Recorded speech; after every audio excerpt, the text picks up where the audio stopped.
Hello, everybody, and welcome to Bright Founders Talk at Temi. Temi is an international software development company that designs, builds, and delivers software for sustainable businesses and promising startups. Welcome to our podcast, where we bring you the most inspiring stories of entrepreneurs and experts in the software development industry. Each week, we interview successful leaders who share their unique journeys and valuable insights. I'm your host, Barry. Now, today we're lucky enough to have a remarkable guest joining us, John Burdett, President and CEO at Fast Slow Motion. Hello, John. Welcome to the podcast. Hey, Barry. Great to meet you and glad to be on. Lovely. Thank you so much for coming. How are you doing today? How's your day going? It's going well. How about yours? Perfect. Yeah, couldn't be better. Couldn't be better. So firstly, thank you so much for taking time out of your day to speak with us. I know you are very busy. Usually at the start of a podcast, we usually introduce you and tell you a little bit about yourself, but who better to know you than you? So if you wouldn't mind, just tell us a little bit about yourself and the company you work at. Yeah, glad to do that. And since this is really tailored to entrepreneurs, I'll kind of share my entrepreneurial journey up into this point to give everybody a little bit of background. I'm a bit of an oddball. I'm an operator at heart, never really desired to be an entrepreneur and kind of fell into it as I fell in love with building and growing businesses. So I had the blessing and pleasure of coming right out of college as a software engineer. Going to a small company. It was about 15 people at the time. And we built custom software for Fortune 5,000 companies. So back in those times, everything was built from scratch. You didn't buy anything off the shelf. And so we were working with some really great companies across the U.S. And I like to tell everybody I got the opportunity to make every mistake possible. They gave me a lot of opportunity I didn't deserve. And through that, I was able to learn a lot and grow a lot and learn how to scale and grow a business. About 6 years into that journey, I was managing about 150 people. The company was a little bit larger than that at the time, and we'd had a lot of success. And I was pretty tired. It was a hard journey getting to where it was. And like most people and most entrepreneurs, I had the idea that the grass is going to be greener on the other side. So we were doing services, obviously, and building custom software. And I was like, well, let's build a product, and products will be easy to build and we can sell it over and over again, and it'll be a lot easier to scale. So I got the opportunity to help start a software company with my business partner who started the company originally and asked me to join him out of his house. So I kind of left behind that opportunity, and which was a really hard decision, but I really wanted the opportunity to help start and grow a software company. And so I did the product thing for about 6 years, and the grass was not greener. It's really hard to create and scale a product company. But we did have a lot of fun and a lot of success, and was able to help build up that company and work myself out of a job there. About that point in my career, you're about 10 to 11 years into post university, I was at a point where I was kind of searching for more. I was like, well, what do I really like doing? What am I good at? How can I make the most value? How can I make the biggest impact? And that's when I, really started to get self-aware. I think self-awareness is a really great trait. Once you understand why you're here and what you're made for, your passions really start to come forth and you start really making an impact. So at that point, I recognize I love building businesses. I love the processes, the systems, all the non-sexy stuff that comes along with building a business. Which makes me, once again, probably a little bit of an odd bird in the fact that a lot of people don't enjoy those kinds of things. And so from that point forward, I really focused on helping other people build and scale their business the right way. I had the opportunity to go to another software company called Hospice Link as their COO. Thought I would never be a CEO. I didn't want to be CEO, and would do the journey again, another 6 or 7 year period. And we had a lot of outside funding at that company, and things moved really fast. And about 9 months into that journey, I had the vision to start my current company, which is Fast Slow Motion. And Hospice Link became our first client. And so they were really great to me over there, and really helped me kind of launch Fast Slow Motion from scratch. So that was January of 2014. And our mission when I started the company is the same it is today, is to be a blessing to business leaders as they grow and scale their business by putting good systems and processes in place. So we're technology consultants that understand business and want to help them do things the right way. And once again, not make all the mistakes that we've made as you grow and scale a business. There's a lot of interesting information in there, John. And just one thing I want to point out is you mentioned that you were given opportunities that you didn't deserve. But you sound like you're a very modest, humble person. It might be your southern roots. I can hear a bit of a twang. But why would you say that you didn't deserve it? Surely everyone's deserving of opportunities, right? I definitely did not have the experience or qualifications. I had that work ethic and the attitude. I think those are the only things I could bring to the table. And then I just had great leaders around me who believed in me and gave me those opportunities. And, they protected me from, making too big of a mistake, but they allowed me a room to operate and learn and grow and make some of those mistakes so that I learned to do things better. And so I think that was really important in my development, where they didn't micromanage me. They gave me an opportunity to do my job and to do it well. But I was definitely not qualified to be meeting with Fortune 500 CIOs and CTOs at the time, at 22, 23 years old. But that was quite character building, wasn't it? Oh, yeah. It was very, very character building, very challenging, but also very fun and really kind of helped me understand people better, to relate to them, and to add as much value as possible. Because it's when you don't know all the answers and you're definitely not qualified, you got to bring other things to the table to win them over and make sure we're adding value for them. So that was the way that you learned through your experiences. Do you apply the same approach when helping other people? Like push them in and see how they can swim kind of approach? Yeah, but give them that foundation. So I very much believe in a lot of good systems and processes and doing things very consistently. You want to know why you're winning and why you're losing. Winning and not knowing why is just as dangerous as losing and not knowing why, because you can't repeat those things. So I very much believe in putting good systems and processes in place and then putting good people on top of that. So it's an and, not an or. So you don't want to bring in somebody, try to hire a hero and hopefully they'll figure it out, because you can't repeat that. You can't scale that. So I try to put good foundations in place and good systems in place and then hire the heroes on top of that so they can really, really thrive. But we definitely, like at Fast Motion, we don't want robots. We want to do everything consistently, but we hire all different personality types, and everybody has their unique value they add, but they're all doing things very consistently, so that the right hand knows what the left hand's doing.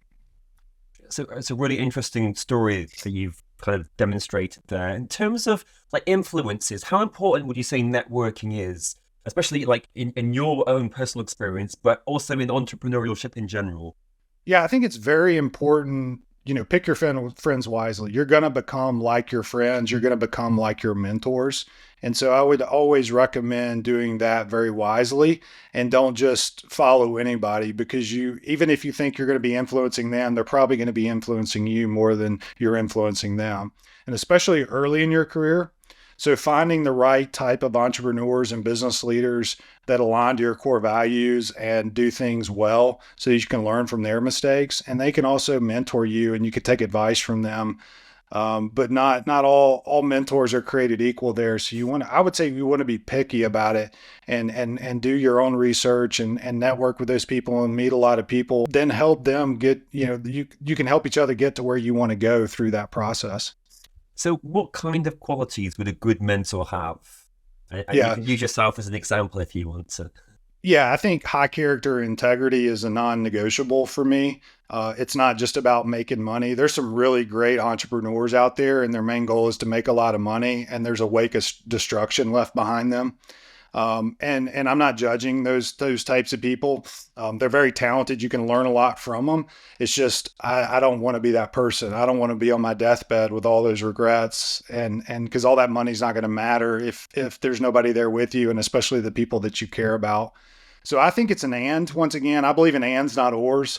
I think you can create a great business and make lots of money and do it the right way and build real relationships and things like that. So the people that I align to kind of culturally, there's a cultural fit, that moral fit is the most important. So I look for people that have those same core values, who have been successful, who have said no when a lot of people would have said yes, but it was the right no. and they said yes to the right things, and they made those tough calls because it's really easy as an entrepreneur to chase shiny objects and to always say yes to everything, and you have to focus. You have to stay true to who you are, or you'll end up becoming the person or the company you don't want to be. And that's worse than failing, because you're then trapped into something that has value and people tied to it. And it's really hard to get out of. If you fail and nothing comes of it, it's really easy to get out of it. It's just you, and you can move on to the next thing. So I really believe in that intentionality and focus. And nothing is more important than picking your mentors and your friends and your employees, all your business partners, all those things, because I see a lot of entrepreneurs pick bad business partners. That's like getting in a bad marriage. It's not going to work, and it's going to be hell on earth. And so you want to be really equally yoked with the people that you work with, and that you allow mentoring you, and then vice versa, that you mentor. Based on what you've been saying, I hear a lot of morality and ethics come up in a lot of your explanations. Have you always been that kind of person, or is it something that you've developed over your years? Yeah, great question. That first 10-year journey that I mentioned, I was very much about me, and I was very much about success, and I had a lot of success. But I found myself, really not liking myself when I went to bed at night, because there was a bit of a wake of destruction behind me where I was focusing on succeeding no matter the cost, and not really focusing on people and relationships. And so that's where that journey kind of became unfulfilling at the end of the day. And that's why I was like, there's got to be more. There's got to be a better way to do this. And so I started, refining my ways, and that's really where I got introduced into emotional intelligence and learning how to empathize. Empathy is a learned skill, and so I really focused on those things going forward, and like thinking through things through the other person's perspective, putting myself in their shoes, while never compromising the standards. The standard is the standard. The excellence bar doesn't move, but I'm going to coach people up to that. And if they can't get there, then we've got to part ways. But hopefully I can get them there and not lower the bar. And then I can do it the right way. And then we'll have real relationships. We'll have trust. And there's nothing more special than being on a winning team where you like each other, and that's a win-win situation. And I'd rather lose with a team that I love than win with a team that I hate. So that's really more important. And so as I've gotten older, maybe it's gotten wiser, maybe I've become a little more self-aware, I've realized that people at the end of the day matter more than anything else. In terms of like friends, usually when people come on the podcast, they would say, probably friends and entrepreneurship, you probably want to keep those two sides separate. What's your thoughts? Do you think you can get into an entrepreneurial situation with a good friend, or is it something that you shouldn't really risk? No, I think you can. The whole idea that business isn't personal is a lie. Everything's personal. And so don't even try to pretend it's not, because people are people and they have real emotions. And I think more than anything, if you're getting in a business relationship with a friend, is you be very direct up front around the rules of operation and who's going to be in charge, and what happens when we break up. How's that going to work? Talk through all those things up front and make sure you're going to be a true team and partnership, because the reality is scaling and growing a business is one of the most difficult things you'll ever do in your life. It can be one of the most rewarding, but there's going to be a lot of bad days. There's going to be a lot of bad moments. There's going to be a lot of frustrations. There's going to be a lot of times when you're going to yell at each other. There's going to be a lot of times when, bad things are happening, and it's like a marriage, you're in it to the end. I mean, there's no breaking up. You got to go through it, and you got to fight through it, and you got to do all those kinds of things. So I think having those intentional conversations to make sure that you guys are headed in the same direction, you have the same goals, you have the same mindset, and you're willing to have conflict and healthy conflict, I think is very important. So definitely don't wait to have those conversations. They will be way worse once it happens, instead of you having it up front. I'll give you a great example. The CTO of HubSpot, he mentioned at Inbound this year, he was like, when we started this company, he met his business partner at MIT. They both started the company together, and we all know the success of HubSpot. But he does not like managing people. He wants to work on the tech and do his things. So from very day one, he was like, I'm not managing any people. And so since the history of HubSpot, he has never managed a single individual. And he's been obviously instrumental into he's the largest shareholder of HubSpot. He's been instrumental in the growth of HubSpot and doing his thing. But they had some very upfront, direct conversations about how the business is going to run, who's going to be in charge. They put in rules around, okay, when we do disagree, how are we going to resolve that?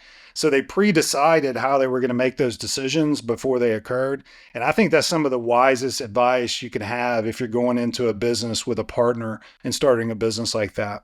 So it's interesting that you say that, because it leads me on to my next question in terms of, should you be a person who wears lots of hats, or is it okay to be a specialist? I think as an entrepreneur, you got to get comfortable wearing a lot of hats because you're ultimately responsible for everything. And you've got to be good at most everything. It doesn't mean you have to be an expert, but you got to be smart enough and wise enough to ask the right questions. So you got to know accounting, you got to know legal, you got to know sales, you got to know engineering, you got to know all the things.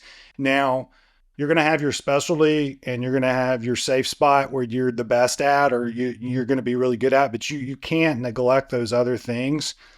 And if you bring on people where you kind of relegate or delegate in a bad way that those kinds of behaviors, you're risking your whole business and kind of gambling on the success of that other person. So I advise people to have, you need to be well-rounded. And if you're uncomfortable in an area or you're ignorant in an area, you need to roll your sleeves up and figure it out, because saying that you don't like the numbers or don't understand the numbers is an unforgivable sin in the entrepreneurial world. So how does someone go about developing their strengths? Is it something that they can say, oh, well, I need to speak to someone, get like a mentor, or is it something that you think you can learn from books? And what kind of inspirations have helped you become the man that you are today? You need to know your own learning style. Like, I'm a roll up the sleeves and get it done. Like I like to dig in and figure it out kind of person. And then I'll ask questions. Some people like to ask a lot of questions up front. I think that gets into a little bit of analysis paralysis. So I think a lot of entrepreneurs have the, like, I'm just going to get after it and figure it out and not be scared to fail, but also be wise enough to pull myself up after I've learned a few things to ask questions and bring people in. And, you have to be an expert at reading people and understanding, kind of that BS meter is like, this doesn't smell right. Something's wrong. I need to ask questions here, and not just saying yes to everything. Even if that's like a really high paid lawyer or accountant, they're wrong often too. And you need to be able to learn how to ask good questions. I've always had the mindset of, I'm not that smart, but I'll outwork you, and I'm going to have the right attitude going into it. So when I didn't know something, I just rolled up my sleeves and tried to figure it out. And then I would ask a lot of questions, ask other entrepreneurs, talk to the experts, and then, kind of iterated on that. And over time, you build a pretty good knowledge and foundation there. But in today's world, we have things like podcasts, and we have, it's so much easier to get access to books and things of that nature. So that's really nice.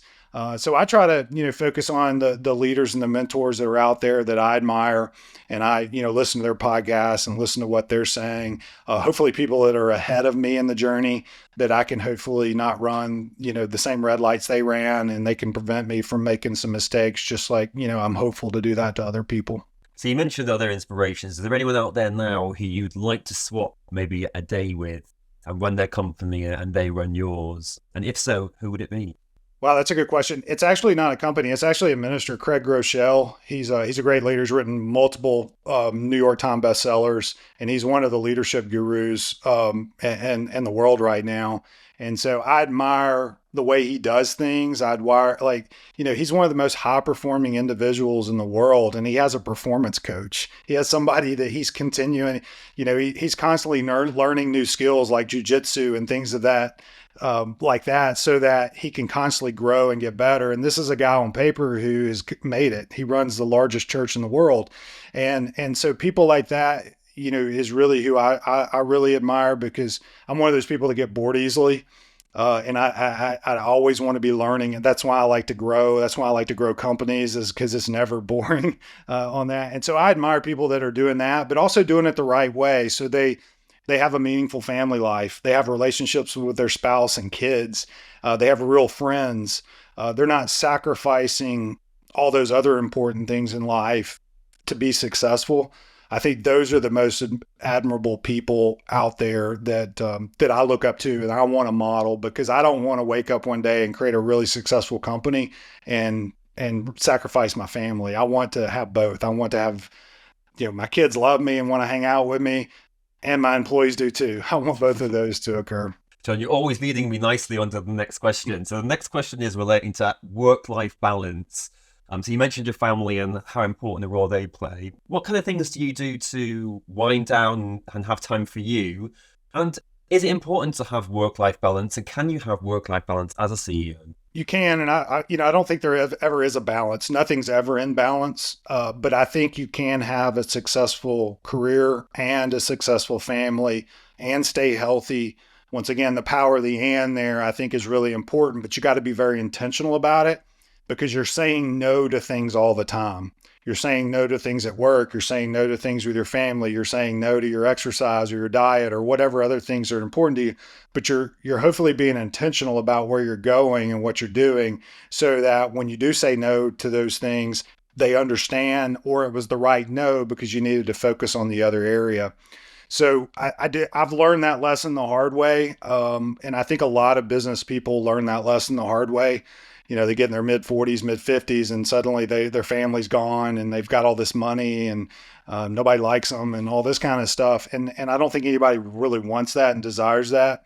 I think they want to have both a meaningful family life, friend life, personal life, and business life at the same time. So I'm here to say that you can have those things. You just got to be very intentional about doing that. Because once again, saying no is the most powerful word in that whole thing. Is you can't say yes to everything. And so you need to be very intentional about what you're saying yes to, so that you can say, yes to the right things and not the wrong things. But as far as for me, I rest differently than a lot of people. Like I said, I get bored easily, so I just don't like sitting around doing nothing. I'm not the guy that likes to go out and hang out at the beach and just do nothing. I like doing activities. So I love working out. Working out is the way I rest. So I very much believe, I think it's Carey Nieuwhof kind of put this in place, where came up with this concept of you have green zones, yellow zones, and red zones throughout the day, where you have the most energy and you're most productive. And you need to be aware of that. You also have it throughout the week, and you also have it throughout the month and the quarter and the year. There's different seasons where you're more productive than others. So for me, I'm an early riser. I get all my most important work done in the morning, and I don't do breakfast meetings or things like that. And I focus on getting the most important things done. By the afternoon, I'm in my red zone. I'm tired. I'm an introvert by nature, so my energy's gone. I don't want to talk anymore. And so I go work out. And so working out to me is a way to get my energy back. What may seem counterintuitive, but the way I'm wired, I do CrossFit. So I show up at the gym. I don't have to think about what I'm doing. It's going to suck for the next 45 minutes. All I'm doing is trying to survive, but I'm having fun. I'm competing, and it allows my brain to kind of reset, so that I can go into the evening with my wife and kids and be there and be present and not be drained and just want to sit on the couch and stare at the TV for long periods of time. So that's how I rest.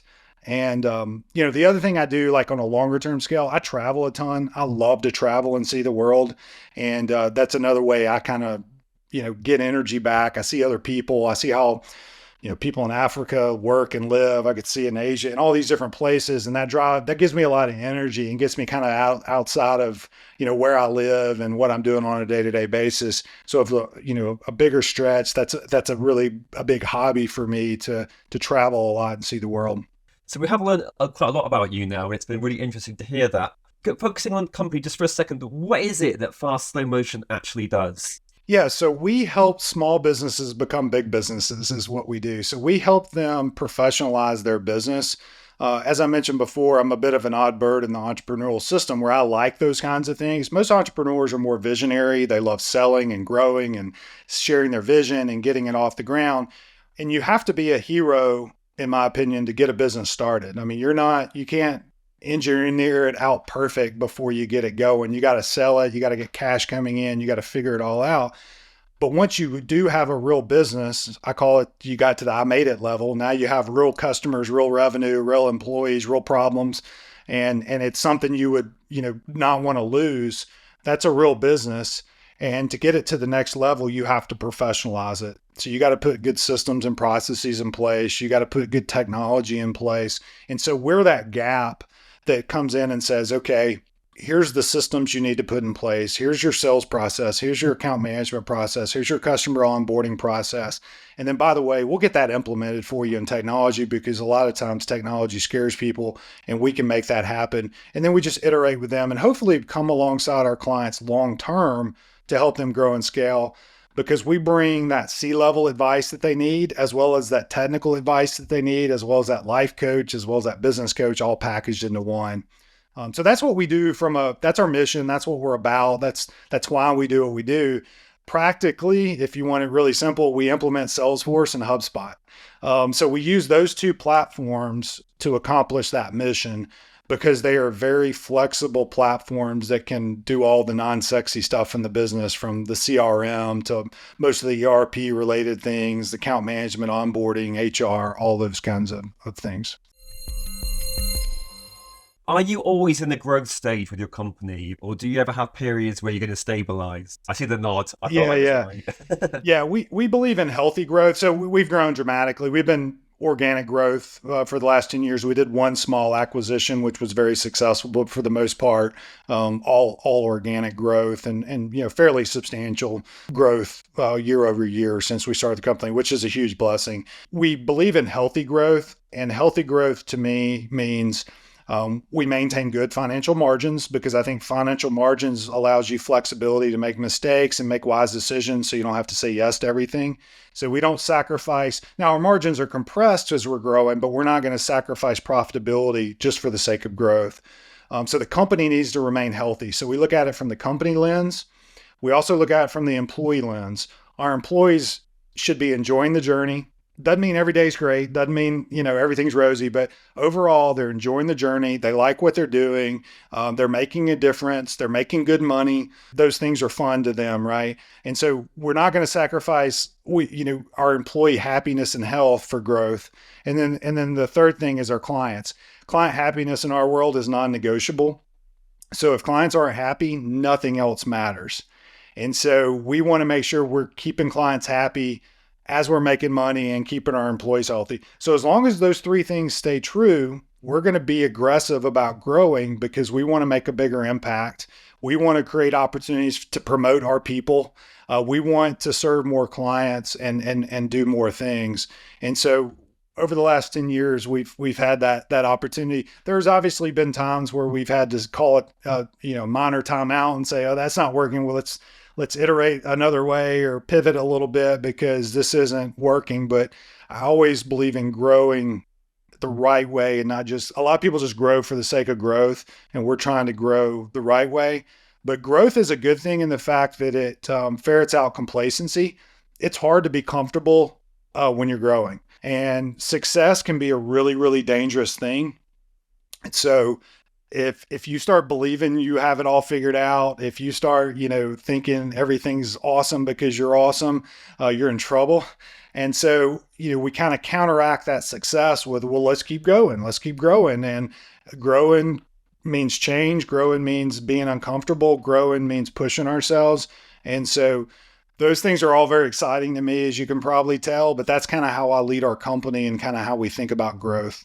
Have you ever had those moments, John, where you thought, yeah, I've made it now, that's it, it's all going to be plain sailing from now on, and you have to give yourself a bit of a reality check? Oh, 100. Early in my career, I probably had that a lot. Now I never feel that way. It's like, you just like, you just know this, like, yourself and your limitations, and at least I know mine, and nobody's more surprised about the growth of our company than me. And so I really treat it as a blessing, and start every day with a lot of gratitude, and know, honestly, more than anything, I want to be a really good steward of this opportunity that we've created. And I get more. The most fun thing to me out of anything is seeing my team do things way better than I ever could. It's kind of like a proud parent. You get to see your kids do some really cool things. I'm getting to see that on a daily basis. So that keeps me motivated to keep doing better and doing more. As you go for that growth stage, and you mentioned your team quite a few times, and you've also mentioned morality and ethics as a non-negotiable for you. So as the company is growing, do you still have the same personal attention to detail for who's being hired? Or do you trust others to do that for you? Or is it something that you should only rely on yourself to be able to judge that character? Yeah, I mean, you have to be able to scale your processes, systems, and people to scale a business. And if we have 125 people, I'm not doing anything critical in the day to day of the business anymore. And that's a testament to the team. So I invested in the leaders, and then the leaders are investing in the next round of leaders, and so on and so forth. And so we have to multiply that and replicate that. And our COO Matt Dyer and our director of recruiting Sam Donaghy have done an amazing job building out our recruiting platform, our talent development platform. We've invested heavily in that, of making sure, we only bring in the right people, because a hiring mistake, no matter how it's really bad when you're small, but it's not good when you're big either. You want to keep the right people out and bring the right people in. And so we have a very defined recruiting and interview process. I think we've interviewed 1,500 people this year alone and only hired probably 30 or 40. So we really make sure everybody is aligned with where we're going and what we're doing is going to be a good fit. And what I tell people on that interview process is like, look, I want you to interview us as much as we're interviewing you. Yeah, I want your 10-year anniversary to be just like your first day. I don't want anything to be different. I don't want the interview process to be different than when you come on board. And so we really try to vet each other. And I think that's really important. I think that requires a lot of discipline. So when you need people, you got to continue to say no if the right people aren't coming in, but it's worth it. I've made that mistake way too many times. And then once you get them on board, you're then coaching them up to where that aligns with your employee journey, but also where they want to go. So their hopes and dreams should align to the hopes and dreams of the company. And our job as leaders is to get them there. So once they get on board, it just now starts. You can't just have the recruiting process and make that perfect and great and all that stuff. You've got to have a talent development process where you're training people up the right way and teaching them those opportunities that I got, so that they can lead. And then when you do that, you get out of their way. I work for you, you don't work for me kind of thing is really the mentality. And I tell people all the time, like, I work for you, you don't work for me. And if we get that backwards, you're not going to be here for much longer, because that's not going to work out. We want people making decisions and leading and growing and building upon everything else we've already built. So let's say someone's watching this video and they have the good fortune of having an interview with yourself tomorrow. What kind of qualities would they need to exhibit in that interview to make them a successful candidate? Yeah, we're a big fan of Patrick Lencioni's ideal team player: hungry, humble, and smart. And so we kind of look at those three angles, and that's what we interview against. And so really that being hungry is, you really can't teach that. I got to have somebody that wants to work their butt off and has the right attitude, but they also can't be arrogant and an asshole. They got to be humble. They gotta, they have confidence, but they're humble about it, and they have humility as they do their work. And so when we have those two things, we can, as long as they have a standard on the smart, meaning they can't be too far down, but if they have those other things, we can teach them the technical side. We can teach them the business side. And so we really interview toward that hungry and humble aspect of it. And then we have plenty of tests to determine their technical acumen and their business acumen and things like that. But I would say the hungry and humble are non-negotiable on our side. Okay, so let's go a bit wider now and think about world problems. If there were any problem in the world that you could solve tomorrow, what problem would it be and why? I think this is going to be a weird answer, I think, but if we can teach people to be givers instead of takers, if we had more givers in the world, and what I mean by that is people that are contributing and adding value to society than taking, I think a lot of problems would go away. And that's you can take that problem to healthcare, you can take that problem to poverty, you can take that problem to violence. You can take all those kinds of things where people are not thinking about themselves, but like, how can I add value, and focus on that. I think we'll create a multiplying effect that'll solve a lot of the problems in the world. But unfortunately, and we're all wired this way, we get very selfish and what's in it for me kind of mentality.